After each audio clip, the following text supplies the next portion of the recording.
Audio Jungle.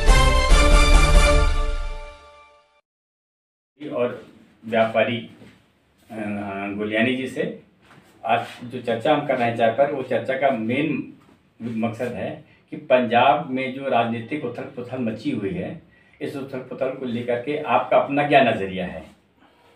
Ashok जी, तुसीं बड़ा वधिया सवाल किया। अज के माहौल की जिहड़ी अज की उथल पुथल की गल आपां कर रहे हैं, ये उथल पुथल भी एक समा हुंदा, समा ने सब कुछ लिखिया है जो उन्हें करना। उथल पुथल का कारण चलो कैप्टन साहब लै गए, लैण तो बाद चीफ मिनिस्टर बनने सी, ਉਹਦੇ ਵਿੱਚ कांग्रेस पार्टी ने वोटिंग भी करा ली। वोटिंग करा के ਜਦੋਂ 40 ਵੋਟਾਂ ਮਿਲੀਆਂ ਸੀ ਉਹਨਾਂ ਨੂੰ, ਜਾਖੜ ਸਾਹਿਬ ਨੂੰ 20 ਮਿਲੀਆਂ ਸੀ, ਰੰਧਾਵਾ ਜੀ ਨੂੰ ਤੇ 12 ਮਿਲੀਆਂ ਸੀ ਕੈਪਟਨ ਸਾਹਿਬ ਦੀ ਪਰਨੀਤ ਕੌਰ ਨੂੰ। ਉਸ ਦੇ ਵਿੱਚ ਹਾਈ ਕਮਾਂਡ ਨੇ ਚੰਗਾ ਸਟੈਪ ਚੱਕਿਆ ਸੀ ਤੇ ਮਿਸਿਸ ਪਰਨੀਤ ਕੌਰ ਨੂੰ ਨਾਲ ਰੱਖਿਆ ਸੀ ਤਾਂ ਕਿ ਕੈਪਟਨ ਸਾਹਿਬ ਵੀ ਨਾਰਾਜ਼ ਨਾ ਹੋਣ। ਪਰ ਉਸ ਵੇਲੇ ਮੇਰੀ ਸੋਚ ਦੇ ਮੁਤਾਬਕ ਇਹਨਾਂ ਨੂੰ ਜਾਖੜ ਸਾਹਿਬ ਨੂੰ ਅਪਾਇੰਟ ਕਰ ਦੇਣਾ ਚਾਹੀਦਾ ਸੀ, क्योंकि जाखड़ साहब बहुत एक्सपीरियंस और सुलझे हुए बंदे सी।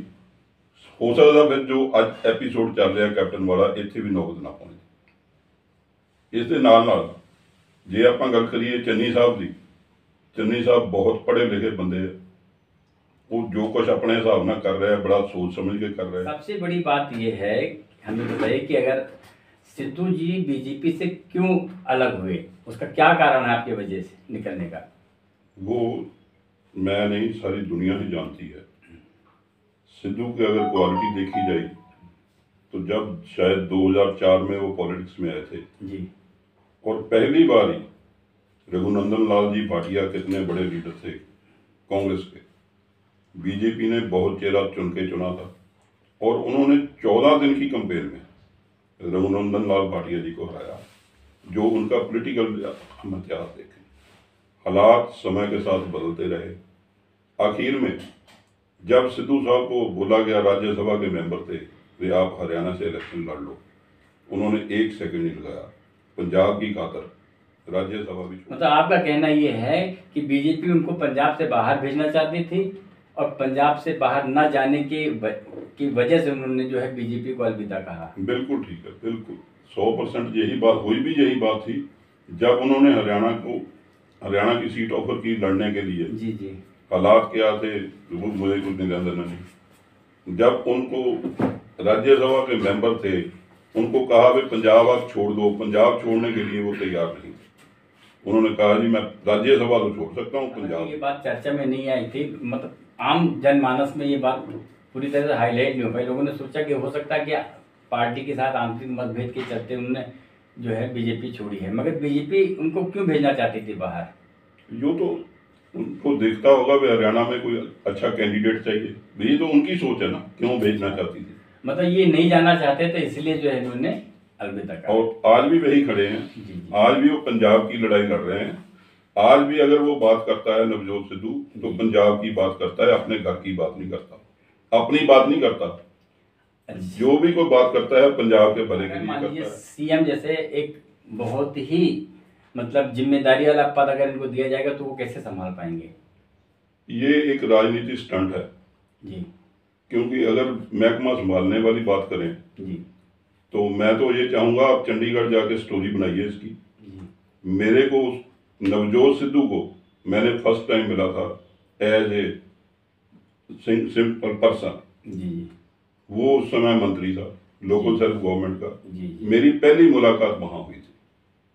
जो एक काम के लिए लोकल सेल्फ गवर्नमेंट में मैं धक्के खा रहा था, मेरी फाइल कभी इधर से उधर जा रही थी, अफसर झूठ बोल के कह रहे थे ये हो चुका है। वो पॉइंट था, एक एनओ साहब ने मेरे से 5 या 7 मिनट बातचीत मेरी हुई, मेरे को बिठाया सामने। उसके बाद उसी समय उन्होंने सेक्रेटरी साहब को बोल दिया भी ये केस देखने वाला है, ये कह रहा है एनओसी की पालना नहीं हुई, ऑफिसर कहे जा रहे हैं हो रही है, इसको स्टडी करके लाओ। उसके बाद मैं 4 या 5 मीटिंगें मेरी साथ हुई उनकी। अच्छा, सारे डिटेल मामले में, क्योंकि इतनी बड़ी वो फाइल बन चुकी थी। साल जो कितने बन गए, ऑफिसरों का टीए बन रहा था। उसके बाद जब लास्ट मीटिंग हुई उसमें सेक्रेटरी साहब को भी बुला दिया गया। तो सीधी बात की, सिद्धू साहब ने मेरे को क्लियर बोल दिया आपको भी बुलाने हैं, अफसरों को भी बुला रहे हैं। जैसे सच्चाई निकालनी होती है। हाँ। सेक्रेटरी साहब बैठे थे, उन्होंने सेक्रेटरी साहब को बोल दिया फलां डेट को फलां इतने बजे मीटिंग रख लो, इसको भी बुला लो और ऑफिसर को भी बुला लो। अगर ये गलत हुआ, एनओसी की पालना हो चुकी है, तो मैं इस पे केस दर्ज कराऊंगा। अगर वो गलत हुई तो मैं उस पे केस दर्ज कराऊंगा। उसके बाद मामला हिल गया। इन दी मीन टाइम वो बात मैं करनी चाहूंगा जरूर।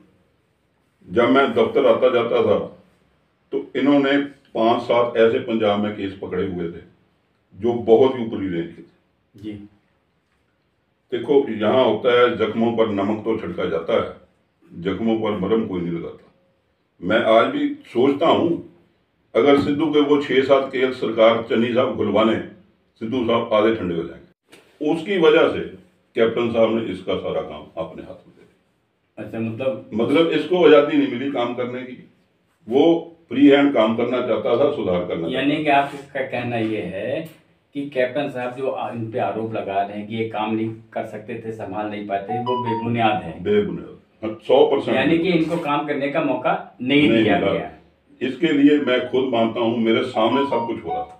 मैं चंडीगढ़ में सर, आपने जो एग्जांपल दिया वो तो ये है कि आपके साथ चलिए उन्होंने अच्छा किया या जो भी कुछ हुआ, एक उनकी अच्छाई थी, उनके कार्य शैली से आप प्रभावित हो गए। मगर आम आदमी की क्या गारंटी थी? आम आदमी की नज़र में तो सिद्धू ये है कि साहब बातचीत करता है बेसिर पैर की, उसमें कोई गंभीरता नहीं है, कोई किसी भी मामले में बात पे जो है वो हाइपर हो जाना कि 50 किलोमीटर तक जो है बीएसएफ को सारे राइट्स दे दिए गए हैं। इस पर आपकी क्या प्रतिक्रिया है? इसका क्या असर पड़ेगा? इसका ये असर है जी, इसके बारे में ये कहना चाहता हूँ, मैं अपनी राय बताता हूँ जी। और कुछ मेरे साथ वो आर्मी के पर्सन मिले हैं जिन्होंने ब्लू स्टार करके आर्मी छोड़ दी थी, गुरु घाट पे हमला हुआ जी जी। बात तो होती रहती है जी। और हमारी ये राय है भाई जो सरकार ने किया बहुत अच्छा किया। क्यों अच्छा किया है? अब वर्षन ये है, मेरी वर्षन अपनी ले लो। मैंने अतवाद का टाइम देखा जी, मैंने ब्लू स्टार देखा जी, मैंने इंदिरा गांधी का मर्डर देखा, मैंने कत्लेआम देखा है। इतना देखने के बाद अगर वो सरकार कुछ देर पहले ऐसा काम कर लेती तो गोल्डन टेम्पल में असला भी नहीं जाना था, ब्लू स्टार भी नहीं होना था, पंजाब आज सोने की चिड़िया होनी थी। ये मेरे हिसाब से अच्छा किया। सभी पार्टियां पता नहीं क्यों इसको बोल रही हैं, मेरा अपना विचार अलग है। एक बात जिसको सभी पार्टियां बोल रही हैं, इसका मतलब उनकी अपनी कुर्सी वहां से कमजोर होती दिख रही। नहीं, लोग कह रहे हैं कि बीजेपी को जो है चन्नी ने जाके जो है आधा पंजाब सौंप दिया है। अपनी बातचीत में जाके शाह से बातचीत की और क्या है बातों में क्या हुआ कि उन्होंने आधा पंजाब सौंप दिया। ये तो राजनीतिक स्टंट है जी। चन्नी चीफ मिनिस्टर है, वो प्राइम मिनिस्टर है, मिलना तो उसने है। अगर उसने कहा बॉर्डर जरा सिक्योर करो तो उसमें क्या गलत कर दिया? तो अगर उसने बीजेपी ने अच्छा स्टेप ले लिया, मेरे ख्याल में तो अच्छा नहीं है जी जी। चन्नी जी चाहे अच्छा समझे या न समझे, पार्टियां अच्छा, क्योंकि मैंने वो अतवाद का समा देखा हुआ। फगवाड़ा से मैं आता था, मुझको पता नहीं था शाम को मैंने घर पहुंचना है जी जी जी। अगर गोल्डन टेम्पल जो सारी दुनिया की मानता वाली चीज है जी जी, उसमें असला ही ना जाता, चाहे आपसी लड़ाई में गया असला ही ना जाता तो ब्लू स्टार कब होना था?